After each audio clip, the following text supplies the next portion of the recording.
Hey everybody, Scout Crafty here again. It is Wednesday, midweek Wednesday, but we're going to have a little bit of a mosh today, and boy, am I looking forward to today's episode.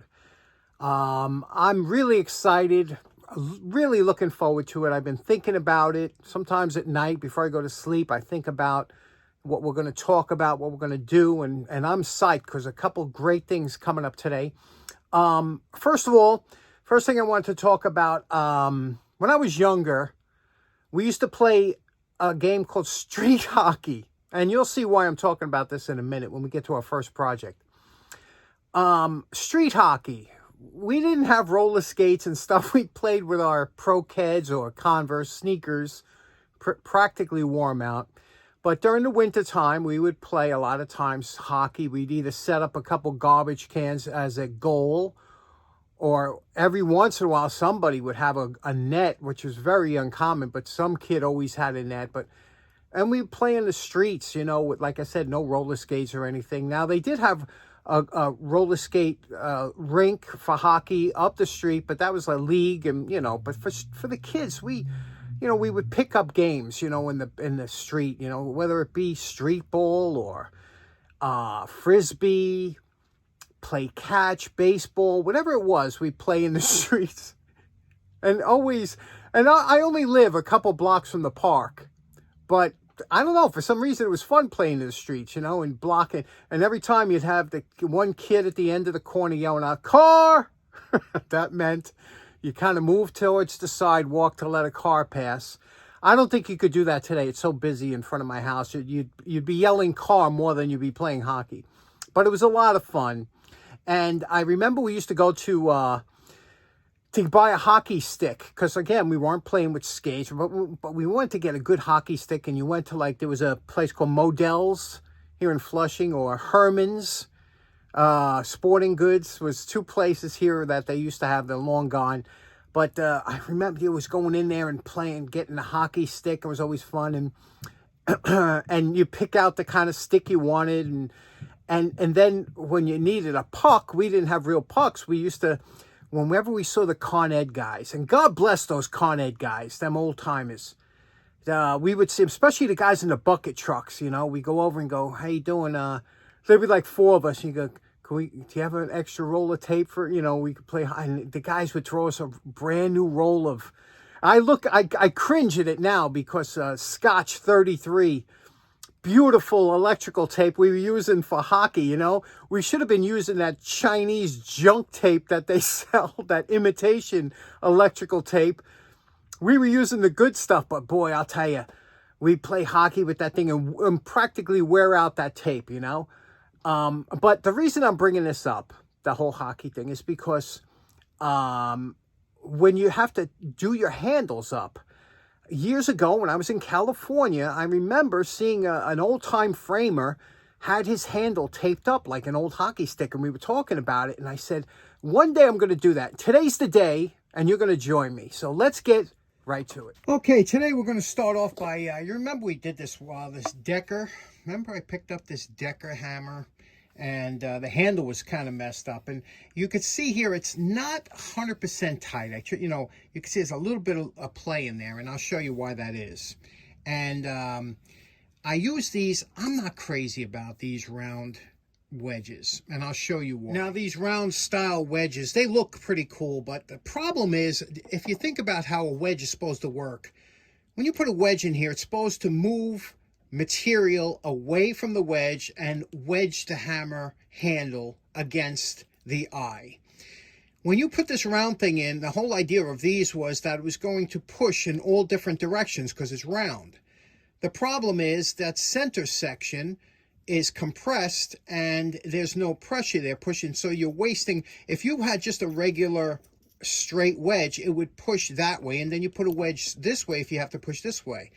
So I'm not a real fan, but you see that little gap there? That's our problem.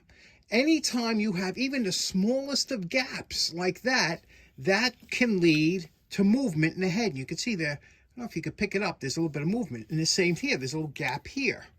You see that gap there? That's a no-no.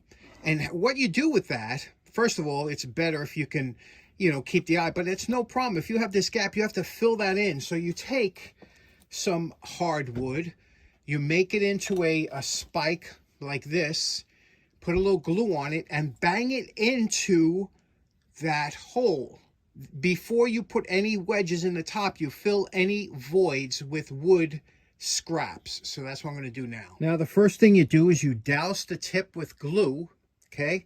Take a small hammer and just lightly tap that in. And you could see I'm going to tap that all the way in till it don't go anymore. So watch what I do. This is real time.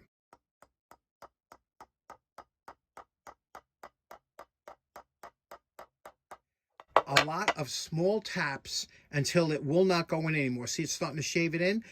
Now, I'm going to keep doing that until it don't go in anymore.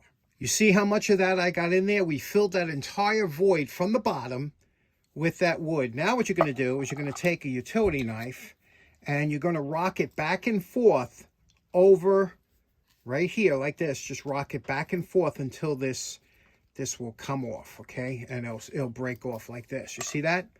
We'll fix it up here like that. Make sure it's off. I'll show you what it looks like when we're done. So now we have that filled, the bottom. Now we're going to do the same thing at top. We got over here. You're going to have to get a real small. A lot of times if you get like a toothpick or something to fill that void. And again, you want to use glue.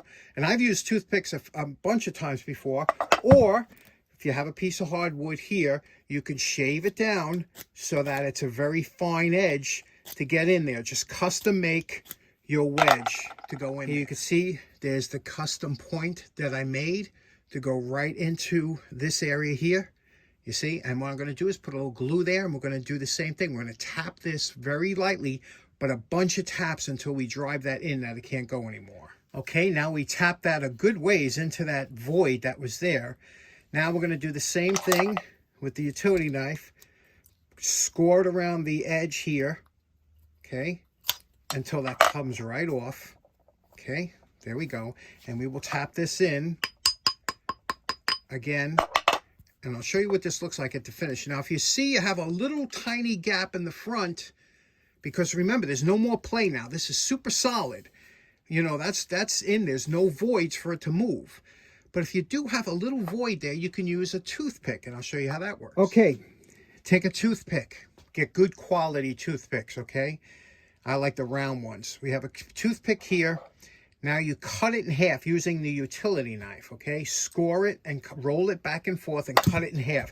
This is important because you want that to be a flat top there, okay? You don't want to break it in half, and that'll splinter it and won't give you the strength. Now that you have this sharp toothpick, put it in some glue like this. Put it into that gap that you see here, that you have a small gap. And again, it has to fit in just like that, okay? Just like that. And then you just tap it in lightly. Keep turning. Make sure you're tapping in. You don't want to go on an angle. You'll snap that toothpick. But you just tap it with light taps until it will go in, and you'll know when it stops because you'll hear it. First of all, it starts to mushroom the top, but now you're not going in any further. Once it stops, you could take a utility knife, score it, and break it. That's how you fill the gaps. Okay, now you can see where we filled in the two front areas here. Okay, and you can see where we filled in the back area here and the back area here. This is super solid. It will not go anywhere. The thing is that this handle was all beat up and dried and split. I really didn't address this enough with linseed. You got to oil this. After this glue dries in 24 hours, I will re-oil this and keep oiling it until until it don't absorb any more oil, because it's drying out and shrinking.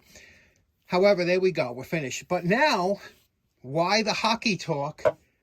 Let me show you what I always want to do with this handle.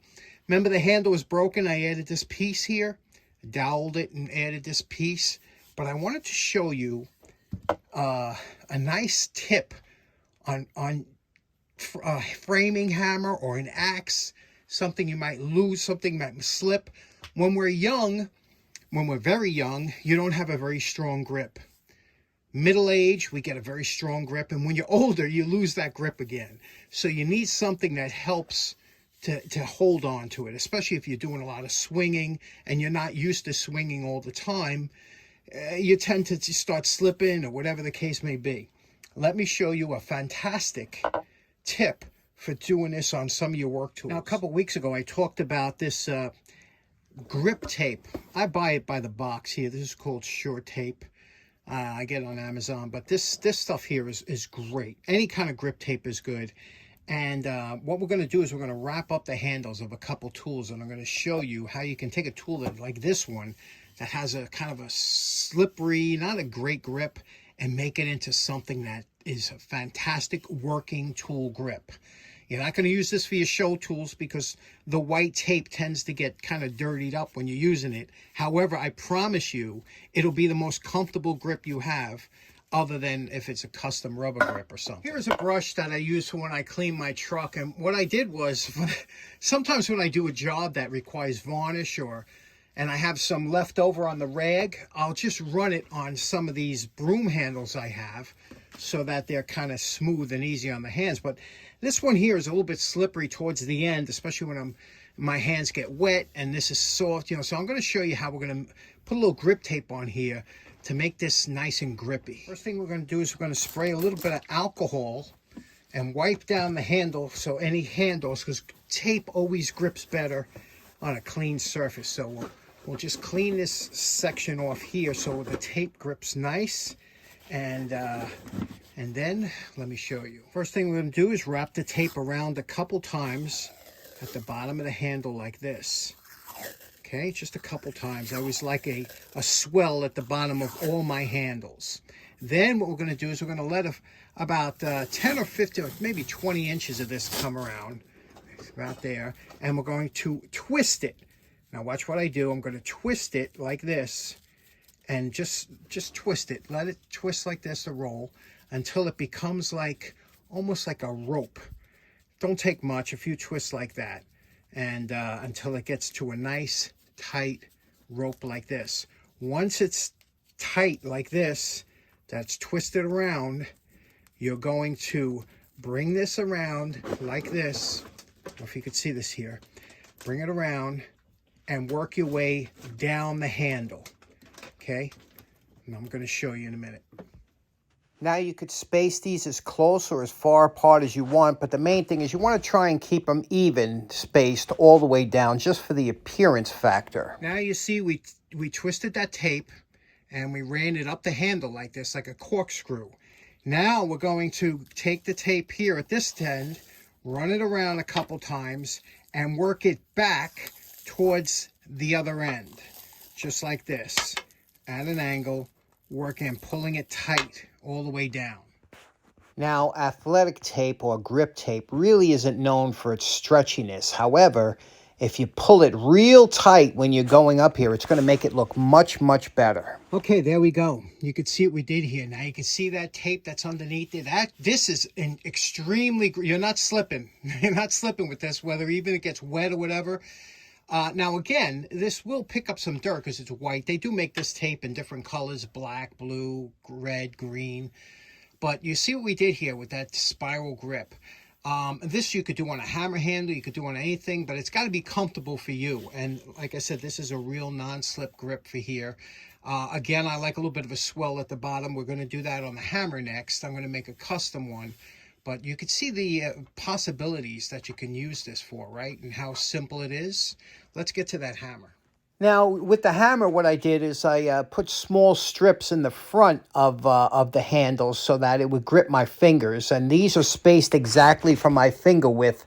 And it feels extremely comfortable. It's a great little trick to keep in your bag of tricks. Okay, next up, I was really surprised today. I looked out on my porch and I had a box of these, about 6 of them, from good friends of the show, Tom and Joellen Kendrick. They're out of Ohio, and great people. And you know what's so nice?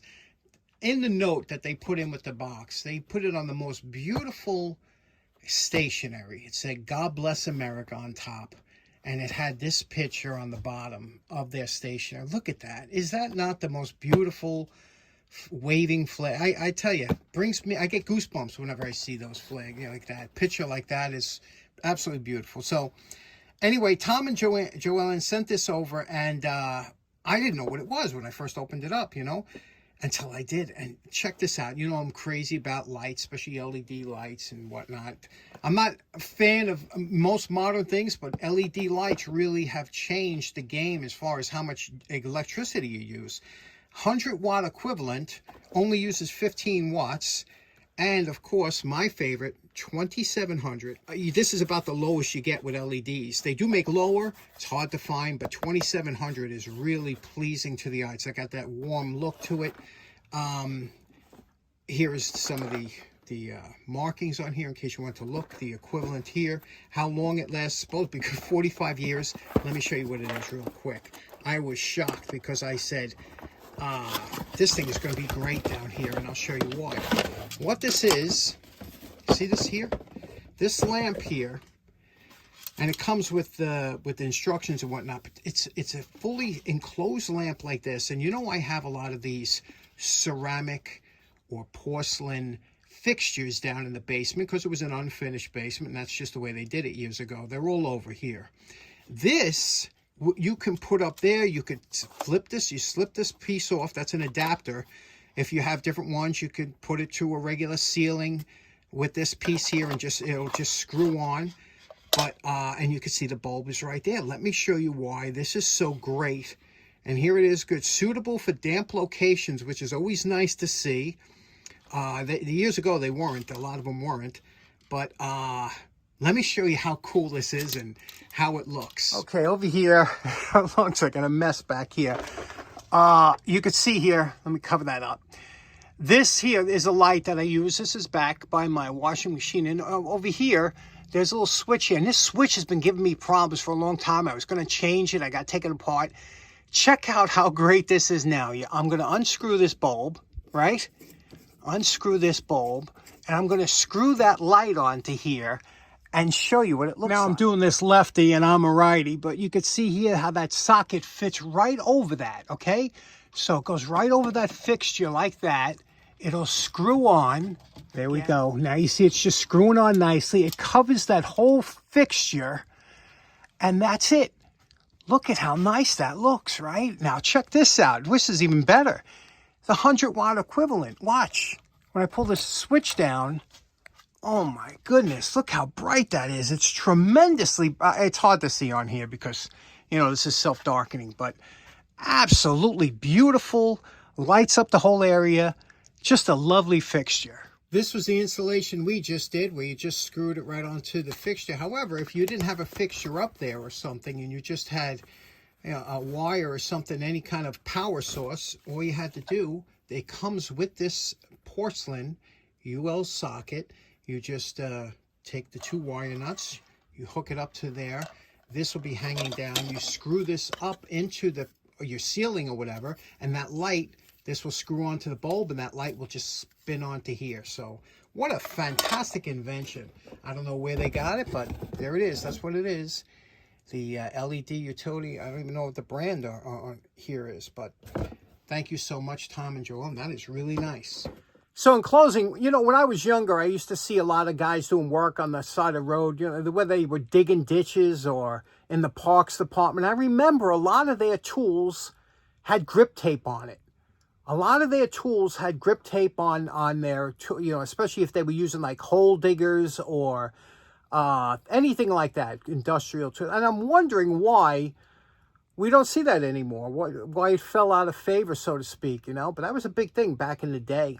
So just something a little different in case you might, you know, need it for one of your tools that you're having a problem keeping a grip on. Also, special thanks to Tom and Joellen for those beautiful lights, and a little bit of a mosh today. We'll see you again on Friday. Hope you have a great rest of your week. Take care now. Bye-bye.